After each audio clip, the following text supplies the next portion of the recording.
அடி உன் மூச்சினை மெல்ல நான் கேட்கிறேன். அந்த ஓசைக்கு இணையான இசை இல்லையே.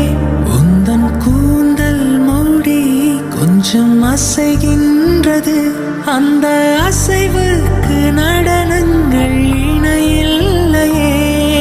சிற்பம், கவிதை, ஓவியம் மூன்றும் சேரும் ஓரிடம் கண்டேன் பெண்ணே நான் உன்னிடம். பெண்ணெல்லாம் பெண் போல இருக்க, நீ மட்டும் என் நெஞ்சை மயக்க.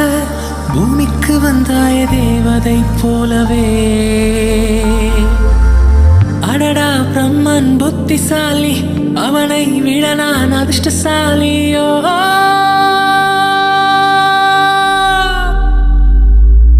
ஓ செஞோரிட்டா, பேசும் மெழுகு பொம்மையே. ஓ செஞோரிட்டா,